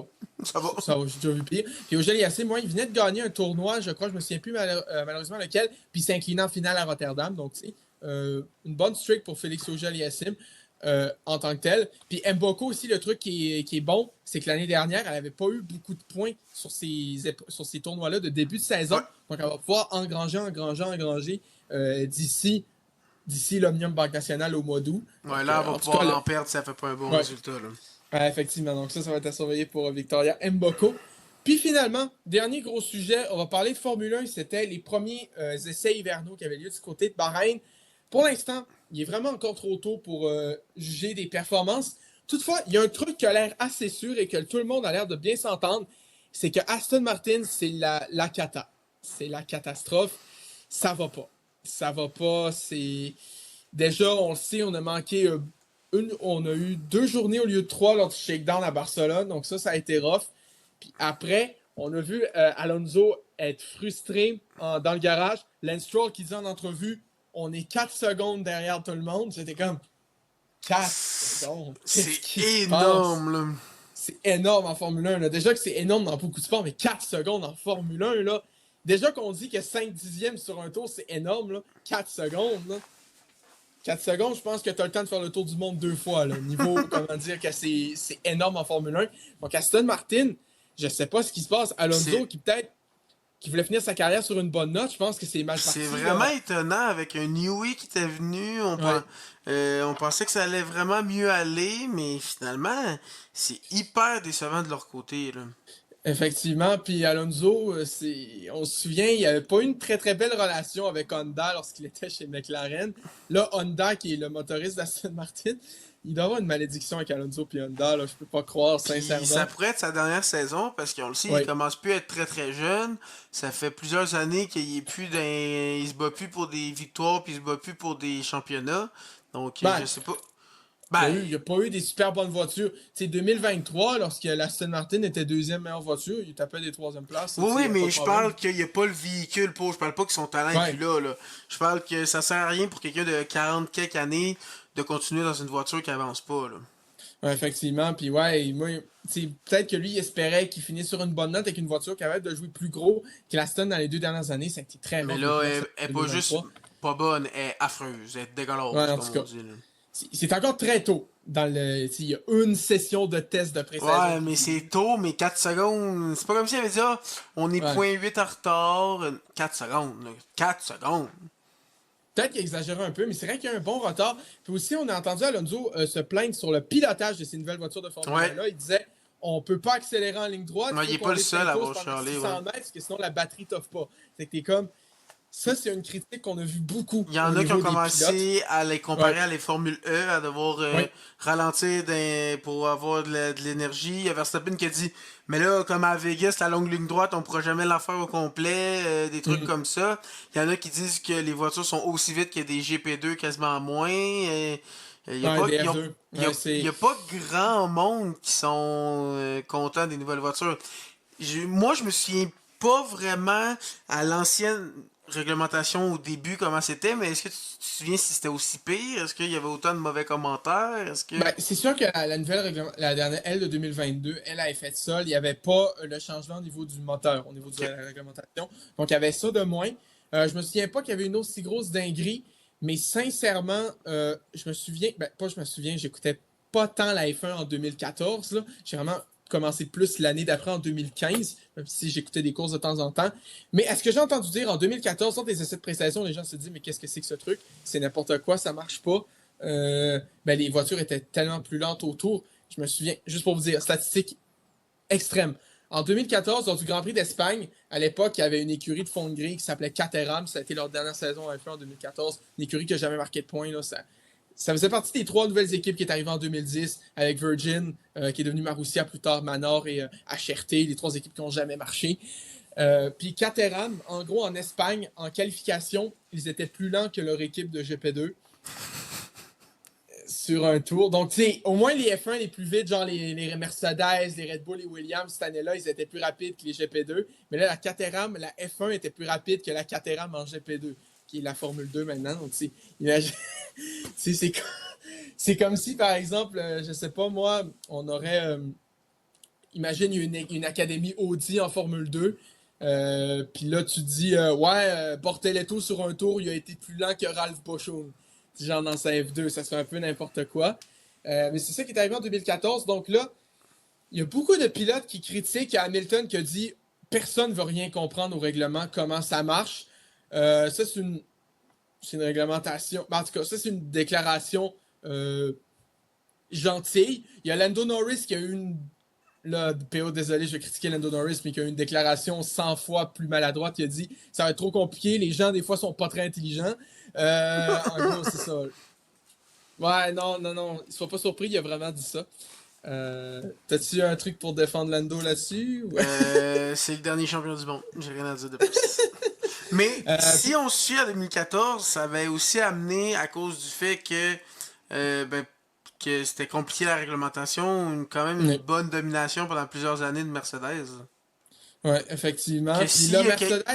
Que s'il y a une écurie qui comprend la réglementation et pas les autres, il pourrait peut-être y avoir une petite domination. Là. Ouais, ben justement, Mercedes, il y a beaucoup de gens qui les mettent très haut dans dans leur estime au niveau des... Parce qu'ils ont fait le plus de tours, je crois, n'ont pas eu de gros problèmes techniques, même s'il y en a eu quelques-uns. Mais sinon, en tant que tel, la voiture a l'air très performante. Il y a Ferrari, qu'on parle un peu moins, mais qu'on en parle beaucoup. Mais Ferrari, là, je veux pas monter mes espoirs. Je ne monte pas mes espoirs. De ce que j'ai vu, c'était les deuxièmes meilleurs. Là. Ça ne veut rien dire, les essais pré-saison. Mais pour l'instant, Ferrari est potentiellement une des meilleures voitures sur la grille. Puis en plus, tu as 2 bons pilotes, ça pourrait. Puis aussi, Leclerc, pas Leclerc, en tout cas, Hamilton ont l'air d'être un petit peu plus heureux avec leur voiture. Puis surtout, il y a un truc qui est très impressionnant, c'est que Ferrari n'ont pas changé leur moteur du shakedown à Barcelone jusqu'à la première séance de test. Donc, 0 problème de fiabilité pour Ferrari. Ça, c'est quand même assez incroyable. Et que ce soit avec eux ou avec leurs 2 écuries qui fournissent, c'est-à-dire Haas et Cadillac. Donc, tu sais, il n'y a pas eu aucun problème. Donc, le moteur fonctionne bien. Là. Le moteur fonctionne bien aussi. Donc, ça va être à surveiller. Puis aussi, au niveau des moteurs, il y a un autre truc. On a vu des simulations de départ lors des essais à Barcelone. Puis comment dire que ça a été un petit peu catastrophique. Les pilotes qui ont eu de la difficulté à démarrer leur voiture. Et en gros, ils ont demandé un changement de règles, de réglementation de la FIA, qui fasse quelque chose.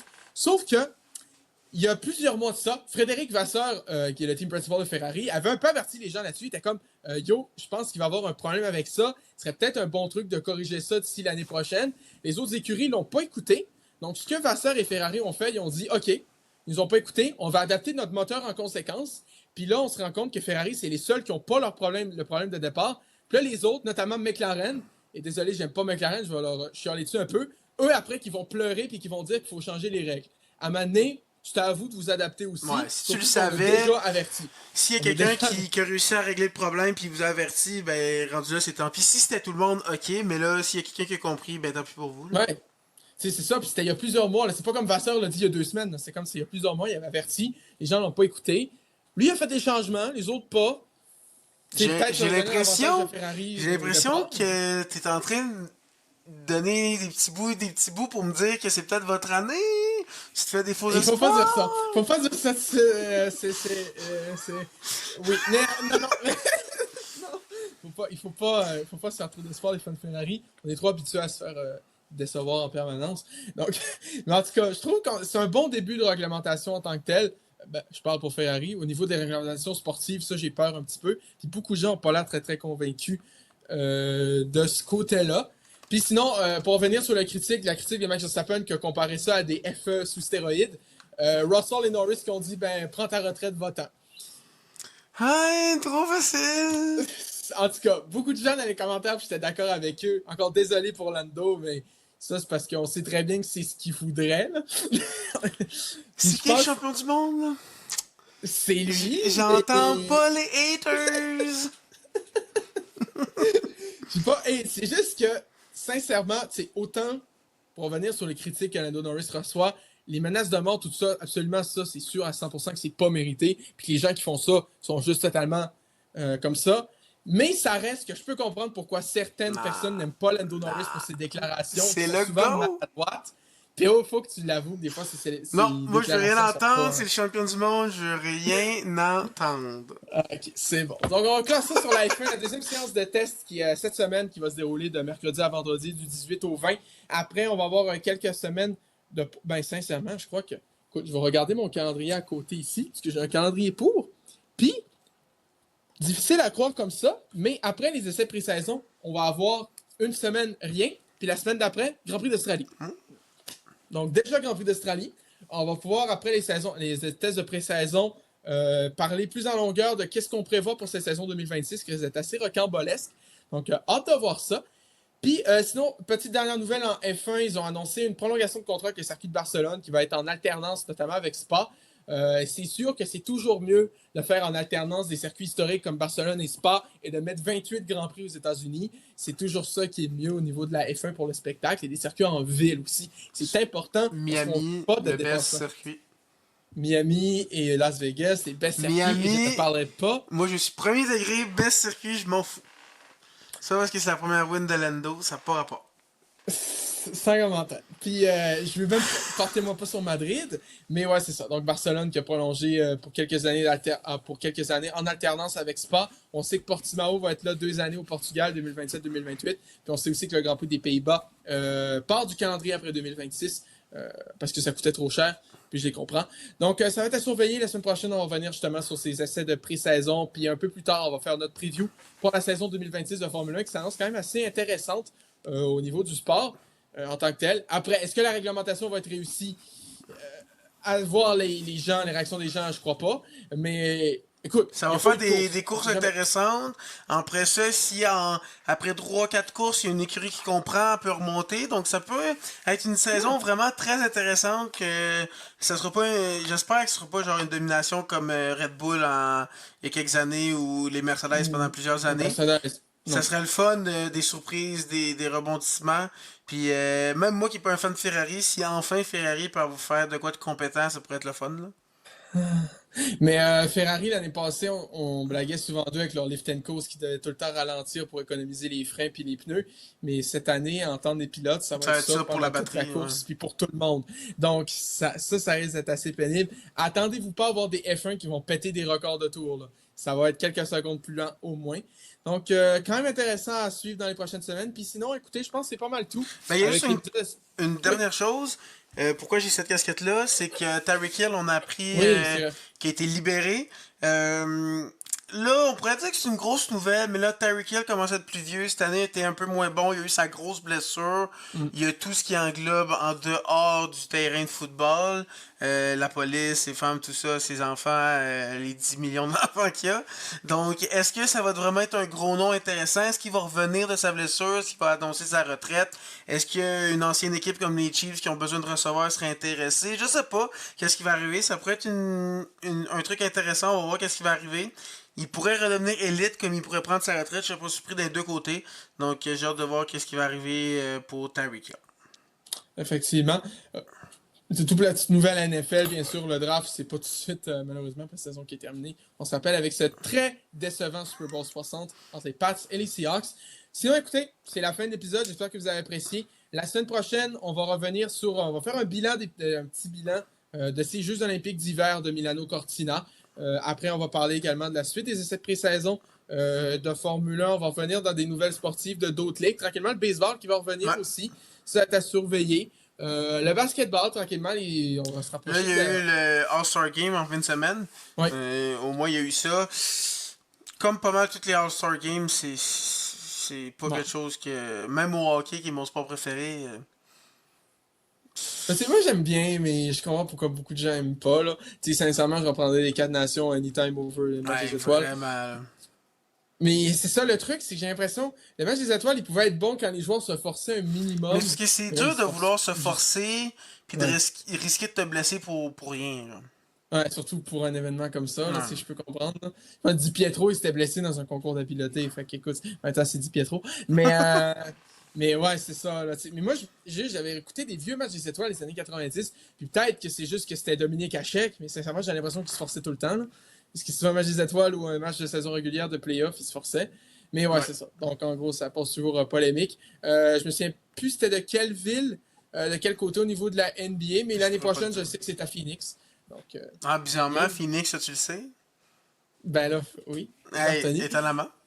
Oui. Puis WNBA aussi, ça va être à Phoenix, le match des étoiles. Puis également, il faut revenir en parlant de Phoenix, un de leurs joueurs des dernières années, Chris Paul, qui a annoncé sa retraite. Ouais. On le sait, il jouait avec. Mais il avait été échangé aux Raptors, mais ce qu'on avait entendu, il planifiait pas nécessairement de jouer, peut-être prendre sa retraite, puis c'est ça qui est le cas. Donc, malheureusement, les Raptors ne pourront pas profiter des services de Chris Paul pour hit des huge tree to cut the lead down to 42, malheureusement. Il ne pourra pas faire Non. de gros 3 points pour réduire l'écart à 42. Non, non, non. Ça sera pas pour les Raptors. Non, malheureusement. Ça va être peut-être pour Space Jam 3. Là, j'appuie. Hey, là, je pense que c'est le temps que tu fasses la conclusion. Ouais, on va conclure. Donc, la semaine prochaine, bilan des JO. On va revenir sur les essais de pré-saison de F1, les news hockey, basketball, baseball, football s'il y en a, golf, pourquoi pas. Écoutez, on va aller là-dessus. Puis sinon, j'espère que vous avez apprécié l'épisode. Puis on va se retrouver la semaine prochaine.